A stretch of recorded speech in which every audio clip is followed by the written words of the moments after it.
성령 우리와 함께 하시는 하나님이라는 제목으로 오늘 하나님 말씀을 전하겠습니다. 우리가 교회에 속해서 신앙생활을 하다 보면 자주 듣는 표현 중에 성부 하나님, 성자 하나님, 성령 하나님이라는 이 표현이 있죠. 우리 지난주일 설교 본문 말씀은 오순절에 성령 하나님이 내려오신 사건을 기록한 그런 말씀 본문이었습니다. 얼핏 우리가 알기로는 이 기독교는 유일신 종교라고 하는데 하나님이 왜 여러 분일까? 왜 성부 하나님, 성자 하나님, 성령 하나님 이렇게 여러 하나님을 이야기하는 걸까라는 의문이 들 수 있어요. 우리가 예배를 마칠 때 마지막을 축도로 마치잖아요. 축복기도로 마칠 때도 제가 이렇게 늘 선포합니다. 우리 주 예수 그리스도의 은혜와 하나님의 크신 사랑과 성령님의 위로와 교제케 하심이 이제로부터 영원까지 함께 있을지어다 이렇게 늘 기도하지요. 그리고 세례식에도 세례받은 지체를 회중들 앞에서 공동체 앞에서 선포해요. 성부와 성자와 성령의 이름으로 세례를 주노라 이렇게 선포를 합니다. 자, 그러면 여러분 하나님이 몇 분인 건가요? 하나님은 한 분이라고 우리는 알고 있는데 그런데 왜 우리는 성경에서 말씀을 이렇게 나눌 때 성부 하나님, 성자 하나님, 성령 하나님 그렇게 이야기를 하는 걸까요? 그러면 세 분 하나님이 아니신 건가요? 자, 여기에서 조금 어려운 교리적인 표현이 있죠. 자, 우리도 자주 쓰는 표현이 있습니다. 자, 하나님을 가리켜서 성경에 하나님을 가리켜서 우리는 뭐라고 이야기합니까? 삼위일체라는 표현을 쓰죠. 여러분, 삼위일체라고 하는 말은 우리가 이제는 교회 용어에서뿐만 아니라 바깥에서도 그런 표현을 종종 사용하기도 해요. 세 사람이 하나가 되었다. 삼위일체가 되었다. 그런 표현을 세상에서도 쓰죠. 자, 그러나 이제 삼위일체라는 표현은 성경에 없는 표현이에요. 삼위일체라는 말 자체는 성경에 전혀 없는 용어입니다. 교리적으로 설명하기 위해서 만든 용어예요. 자, 그러면 이 삼위일체 하나님을 우리는 어떻게 설명을 하는 게 맞는 것일까? 여러분들은 삼위일체라는 교리를 어떻게 이해하고 계신가요? 제가 한번 질문을 해보겠습니다. 맞으면 O, 틀리면 X. 속으로만 대답하세요. 자, 첫 번째 제가 얘기해 볼게요. 맞으면 O, 틀리면 X예요. 마음속으로 대답해 보세요. 하나님은 창조 때와 구약 시대 이스라엘 백성에게 율법을 주실 때는 성부로서 자신을 계시하셨고 복음서에 나오는 예수님의 성육신과 승천 때까지의 구속 시대에는 성자로서 자신을 계시하셨고 오순절 이후 신약 시대의 교회 시대에서는 성령으로 자신을 계시하셨다. 자, 맞으면 O, 틀리면 X예요. 마음속에 답을 해보세요. 자, 두 번째예요. 삼위일체 하나님이란 예를 들어 한 남자가 있는데 자녀들에게는 아버지, 아내에게는 남편이요, 또 부모님에게는 아들인 것과 같다. 자, 이 삼위일체에 대한 바른 설명이라면 맞으면 O, 틀리면 X. 자, 세 번째요.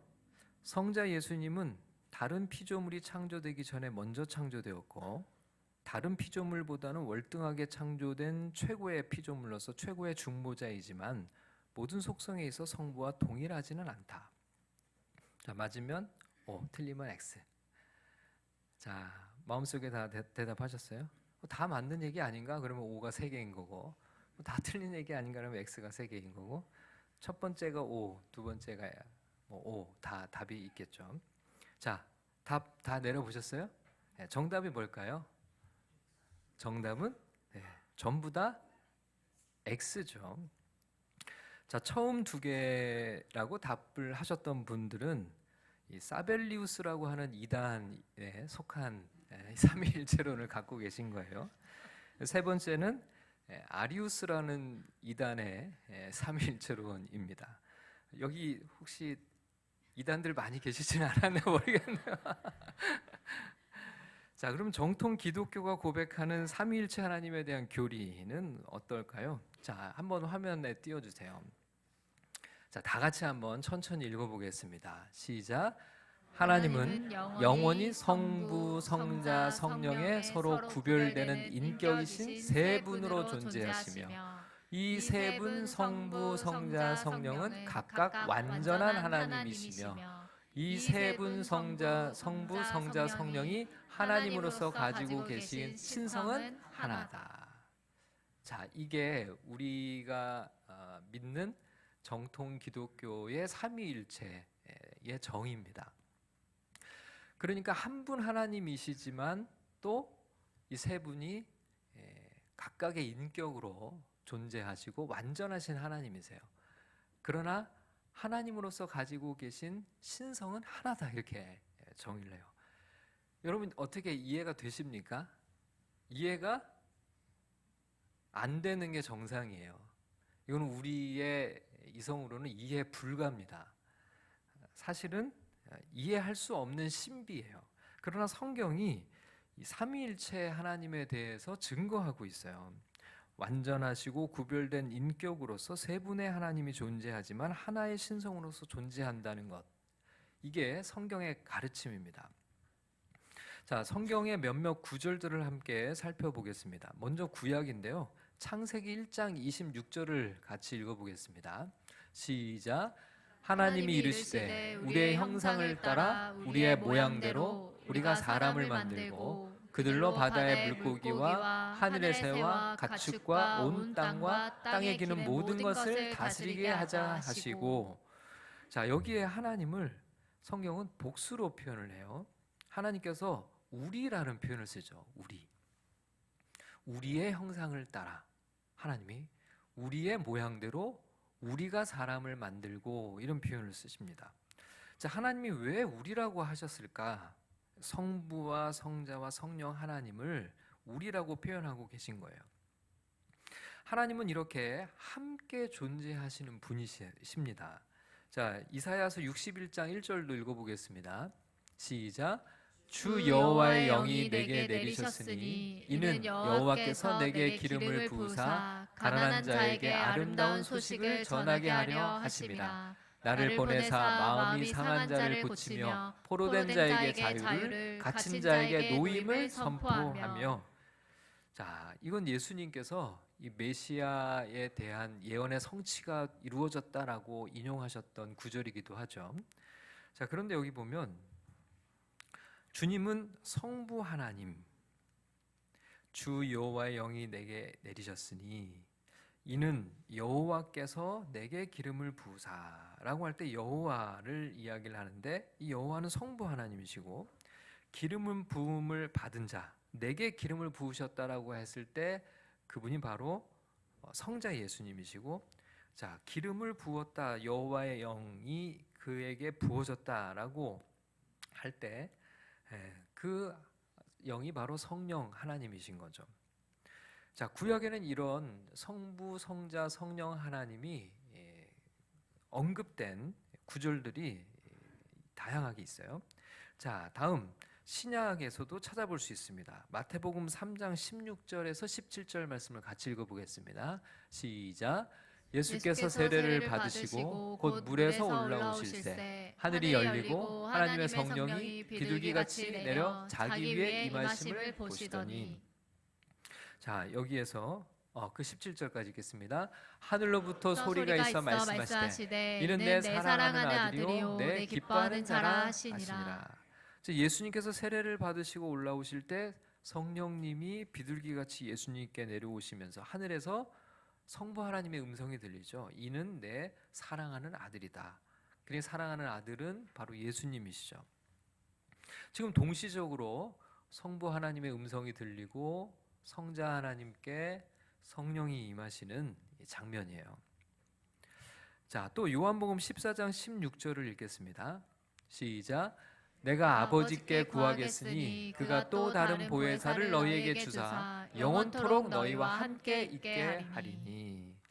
자, 성자 예수님께서 성부 하나님께 다른 보혜사, 즉 성령 하나님을 구하셔서 우리에게 보내주시겠다고 약속을 하세요. 보혜사라고 하는 표현은 보호하고 은혜를 주시는 분이라는 그런 뜻이죠. 예수님은 보혜사 성령님, 우리를 보호하시고 우리에게 은혜를 주시는 성령님을 우리에게 보내주시겠다. 자, 바로 이 약속의 성취가 오순절 성령 강림 사건인 것이죠. 예수님이 이렇게 약속을 하셨어요. 내가 너희에게 아버지에게 말씀해서 성령 하나님을 너희에게 보내셔서 성령 하나님이 너희와 영원토록 함께 있게 하겠다. 그렇게 약속하셨고 그 약속의 성취가 바로 오늘 우리 본문 33절의 말씀 한번 같이 읽어보겠습니다. 시작. 하나님이 오른손으로 예수를 높이심에 그가 약속하신 성령을 아버지께 받아서 너희가 보고 듣는 이것을 부어 주셨느니라. 자, 누가 예수를 높이 올리셔서 자기의 오른쪽에 앉히셨을까요? 하나님이라고 말씀하고 있어요. 자, 아버지로부터 성령을 받아서 우리에게 부어 주신 분은 누구시죠? 예수님이세요. 이렇게 해서 지금 누가 오셨다는 거예요? 성령 하나님이 오셨다는 겁니다. 요한복음 14장에서 예수님은 우리에게 성령을 보내시겠다고 약속을 하셨는데 오순절 성령 강림은 바로 예수님이 그 약속을 지키신 바로 그 순간인 거죠. 예수님께서 약속하신 성령 하나님이 오신 거예요. 자, 그럼 이 성령 하나님이 누구에게 오신 걸까요? 자, 오늘 본문에 보면 베드로는 요엘 선지자의 글을 인용하면서 이렇게 말씀합니다. 오늘 본문 17절 18절을 읽어보겠습니다. 시작. 하나님이 말씀하시기를 말세 내가 내 영을 모든 육체에 부어주리니 너희의 자녀들은 예언할 것이요 너희의 자녀들은 환상을 보고 너희의 늙은이들은 꿈을 꾸리라. 그때에 내가 내 영을 내 남종과 여종들에게 부어주리니 그들이 예언할 것이요. 요엘 선지자를 통해서 하나님께서 말씀하시기를 마지막 날에 성령님을 모든 육체에 부어주겠다고 하셨어요. 자, 여기서 모든 육체는 누구를 가리킬까요? 그냥 세상 모든 사람들을 가리키는 걸까요? 아니겠죠. 여러분 21절 말씀을 읽어보겠습니다. 시작. 누구든지 주의 이름을 부르는 자는 구원을 받으리라 하였느니라. 주의 이름을 부르는 자, 예수 그리스도의 이름을 믿고 하나님의 자녀가 된 사람들을 예수님께서는 그들에게 성령 하나님을 부어주겠다고 약속하셨어요. 예수님을 믿고 하나님의 자녀가 된 모든 사람들에게 하나님의 영이 함께 하실 것을 약속하셨어요. 자, 고린도전서 12장 3절을 읽겠습니다. 시작. 그러므로 내가 너희에게 알리노니 하나님의 영으로 말하는 자는 누구든지 예수를 저주할 자라 하지 아니하고 또 성령으로 아니하고는 누구든지 예수를 주시라 할 수 없느니라. 여기 보니까 누구든지 성령으로 아니하고는 예수를 주라 할 수 없다고 그랬어요. 여러분 아까 사도행전 말씀에 누구든지 주의 이름을 부르는 자는 구원을 받는다라고 했죠. 그러면 누구든지 주의 이름을 부르고 구원을 받는 모든 사람들은 바로 그들 안에 성령이 계시다는 것을 우리가 알 수 있어요. 예수님은 나의 주님이라고 믿고 고백하는 사람 안에는 이미 성령님이 함께 계신 것입니다. 성령님을 힘입지 않고는 그렇게 말할 수가 없어요. 성령님이 나와 함께 하신다는 것을 우리가 어떻게 알 수 있는가? 예수는 주님입니다라고 고백할 수 있다면 그 고백은 우리 안에 계신 성령님을 힘입어서 하는 것이고, 그렇기 때문에 우리 안에 이미 성령님이 계시다는 증거를 우리는 확인하는 거예요. 성령님이 나와 함께 계신다는 것이 어떤 감정적으로 느껴지지 않아도 상관이 없어요. 그것은 느낌보다 더 중요한 영원히 변치 않는 하나님의 약속의 말씀을 우리가 신뢰하고 믿기 때문에 하나님의 말씀에 근거해서 우리 안에 계신 성령님을 우리는 확신하는 겁니다. 말씀이 우리에게 증언하는 것이죠. 성령 하나님이 우리와 함께 계시다. 그것을 우리는 믿는 것입니다. 그렇게 우리 안에 계신 성령 하나님은 영원히 우리와 함께 하실 것을 약속하셨어요. 자, 요한복음 14장 16절을 다시 한번 읽어보겠습니다. 시작. 내가 아버지께 구하겠으니 그가 또 다른 보혜사를 너희에게 주사 영원토록 너희와 함께 있게 하리니. 여러분 이게 얼마나 놀라운 일인가요? 우리는 때로는 외롭게 느껴지기도 하고, 때로는 신앙생활을 하면서 세상에 살아갈 때 낙심되고, 때로는 내가 정말 하나님의 자녀인 것이 맞을까? 또 구원받는 것이 확실할까? 흔들릴 때조차도 말씀에서 분명하게 무엇이라고 예수님이 하셨나요? 성령이 영원토록 너희와 함께 있게 할 것이다. 이렇게 말씀하셨어요.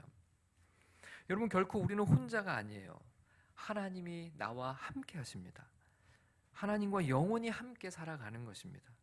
여러분, 이것보다 더 놀라운 복이 어디 있겠어요? 이 세상에 그 무엇보다 더 크고 귀하고 신비한 복이 바로 이것이죠. 그 하나님이 나와 함께 하신다. 여러분, 이제는 더 이상 예루살렘 성전을 우리는 갈 필요가 없어요. 여기 있는 우리 한 사람 한 사람이 성전이고 교회라는 공동체가 성전입니다. 고린도전서 3장 16절을 함께 읽겠습니다. 시작. 너희는 너희가 하나님의 성전인 것과 하나님의 성령이 너희 안에 계시는 것을 알지 못하느냐. 여러분, 우리를 가리켜서 하나님의 성전이라고 얘기를 하고 있어요. 이 예배당이 성전이 아니고 바로 여기 모여 있는 우리 모두가 함께 성전을 이루고 있는 것입니다. 여러분, 우리가 이렇게 공동체를 잘, 그리스도를 믿는 신앙의 공동체를 잘 세워가는 것이 성전을 건축하는 일이고, 그 성전 안에서 하나님을 예배하는 그 예배 공동체 가운데 우리 하나님께 영광을 올려드리고 하나님의 임재가 있는 성전이 되는 것이에요. 성령 하나님이 우리와 함께 거하십니다. 이보다 더 놀랍고 신비로운 일은 세상에 없어요. 여러분, 우리가 예수 그리스도를 믿고 하나님의 자녀가 된 일이 얼마나 놀라운 일인지를 성경은 말씀하죠. 하나님이 우리와 함께 계신다. 영원히 함께 하신다. 그래서 우리는 하나님이 우리와 함께 하시기 때문에 우리 모두는 너무너무 존귀한 자들이다. 우리가 성전이니까요. 자, 그리고 여러분, 왜 우리가 세상에서 거룩한 삶을 살아가고자 할까요? 그것은 우리가 성전이기 때문이죠. 여러분, 세상에서 가장 성스러운 존재들이 바로 주님의 성전인, 주님의 임재하셔서 함께 거하시는 주님의 처소인 성전이에요. 구약 시대에도 성령님이 사람들에게 임하시기는 했지만 그때는 특별한 사람들에게만 임하셨어요. 그러나 이제는 다릅니다. 주를 부르는 모든 사람들과 함께 하신다는 거예요. 여러분, 17절 말씀에서 보니까 너희의 자녀들에게 성령이 임하신다 이렇게 말씀해요. 자녀는 아들과 딸이죠. 자, 남자와 여자예요. 여러분, 이제는요, 예수 그리스도께서 우리에게 성령을 부어주시는 우리 시대에는 성령 안에서 성별의 구분이 다 사라졌어요. 성령 하나님은 남자와 여자에게 다 모두에게 임하셔요. 또 너희의 젊은이들과 노인들에게 임할 것이다 이렇게 말씀하셨어요. 젊은이들과 노인들, 그러니까 이제는 나이의 구분도 없습니다. 남녀노소에게 차별 없이 성령님이 임하신다는 거예요. 그럼 18절 말씀에서는 남종들과 여종들에게도 부어주신다 이렇게 말씀하셨어요. 이제는 귀천이 없어요. 제사장들에게만 임하는 것도 아니에요. 이제는 빈부 귀천을 떠나 성령 하나님이 임하신다는 거예요. 예수 그리스도를 믿는 모든 자에게, 누구에게나 공평하게 성령 하나님이 예수 그리스도의 이름을 부르는 모든 자에게 임하신다. 여러분, 이것이 복음인 거죠. 성령 하나님은 남녀노소 빈부 귀천을 구분하지 않고 이제는 어떤 인종이나 혈통이나 민족이나 구분하지 않고 누구나 예수 그리스도를 주라고 부르는 모든 자들과 함께 하신다는 거예요. 자, 그들이 근데 예언을 할 것이다 이런 말씀을 성경에 하셨어요. 여러분, 구약 성경에서는 성령 하나님이 임하셔서 예언을 실제로 했죠. 자, 그때 그 예언을 했던 선지자들은 하나님의 말씀을 전했는데요. 성령 하나님이 오셔서 그럼 오늘 우리 시대에 예언을 하게 하신다는 것은 무엇을 말씀하시는 걸까요? 오늘 우리가 예언한다는 것은 예수 그리스도의 복음을 전하는 것입니다. 예수 그리스도는 예언의 성취이자 말씀 그 자체이신데요. 어떤 신학자가 이렇게 말했어요. 본질상 예언이 하나님이 말씀하시는 것, 하나님이 그분의 말씀으로서 자신을 알리시는 것이라면 분명 구약에서 예상한 것은 새 언약의 시대에는 하나님을 아는 지식이 전 세계에 널리 퍼지리라는 것이었으며, 신약 기자들은 이것이 그리스도를 통해서 성취되었음을 선포한다. 이런 의미에서 이제 모든 하나님의 백성은 다 예언자다 그랬어요. 여러분, 종교개혁자 루터는 성령이 복음의 말씀을 통해 불붙이고 불타게 하시는 바 그리스도를 통한 하나님에 대한 지식이 바로 예언이라고 했거든요. 성령 하나님은 우리 가운데 계셔서 우리가 예언을 하게 하세요. 바로 그 예언은 복음을 전하게 하시는 겁니다. 우리 모두가 성령을 힘입어 복음을 전할 때 우리는 오늘날 예언자적인 삶을 살아가는 것이에요. 성령님은 우리를 복음을 전하는 예언자가 되게 하셨어요. 그럼 환상을 보고 꿈을 꾸는 것은 무엇일까요? 하나님이 주시는 비전을 갖게 하는 것입니다. 하나님의 나라와 영광을 위해 살고자 하는 거룩한 꿈을 우리가 꾸게 하시는 거죠. 이제는 더 이상 나 자신만을 위해 살지 않고 복음을 전하며 주님의 거룩한 성전인 교회를 이루며 하나님 나라를 위해 살아가고자 하는 그런 복음의 열정과 비전을 갖게 하시는 분이 성령님이라는 거예요.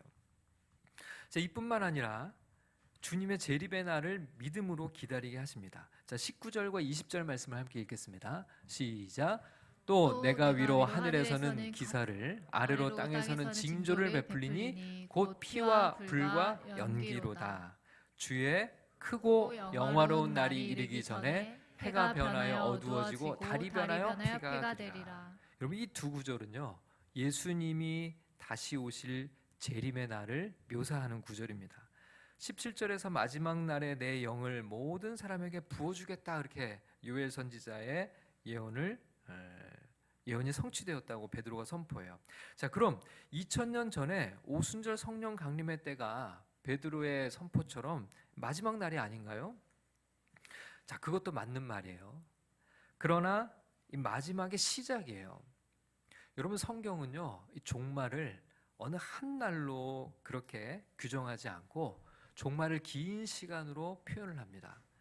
바로 예수 그리스도가 승천하시고 성령이 오셨을 때 그때가 마지막 날의 시작이 열린 거예요. 그리고 이 마지막 날은 언제 끝이 날까?